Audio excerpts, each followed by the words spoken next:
Hello നண்பர்களே, ചിത്ര blogs ട്രിവാൻഡ്രത്തിലേക്ക് സ്വാഗതം.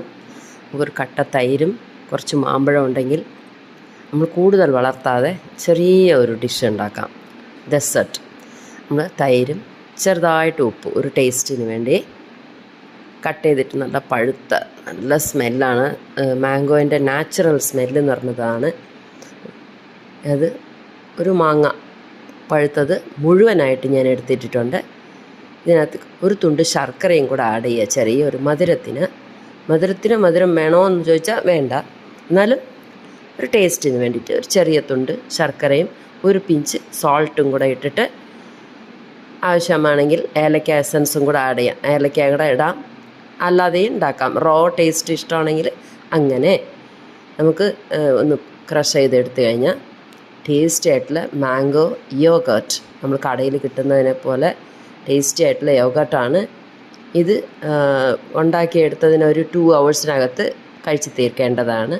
വളരെ സ്വാദിഷ്ടവും ദേഹത്തിന് ആരോഗ്യത്തിനും മുഖഭംഗിക്കും നല്ലതാണ്.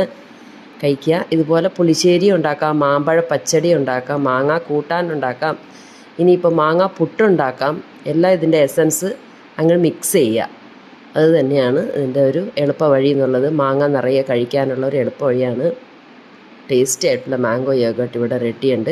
ഇതിന് മാമ്പഴ കൂട്ടാനാണെങ്കിൽ അറിയാമല്ലോ, കുറച്ച് പുളിയും പിഴിഞ്ഞിട്ട് സാമ്പാർ പൊടിയൊക്കെ ഉപയോഗിച്ച് ഇത് നമുക്ക് മാമ്പഴ കൂട്ടാൻ ഉണ്ടാക്കാം.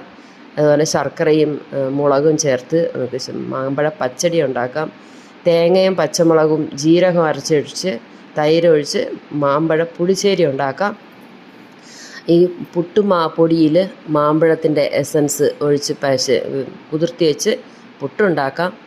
ഇതാണ് ഞാൻ ഉണ്ടാക്കിയത്. മകന് ഭയങ്കരമായിട്ട് ഇഷ്ടപ്പെട്ടു. പക്ഷേ ഇതെന്താ വെച്ചാൽ ഉണ്ടാക്കിയിട്ട് ഒരു 2 മണിക്കൂറിനകം കഴിച്ച് തീർക്കേണ്ടതാണ്, അല്ലെങ്കിൽ അതിൻ്റെ ടേസ്റ്റ് മാറും കേട്ടോ. Thank you for watching.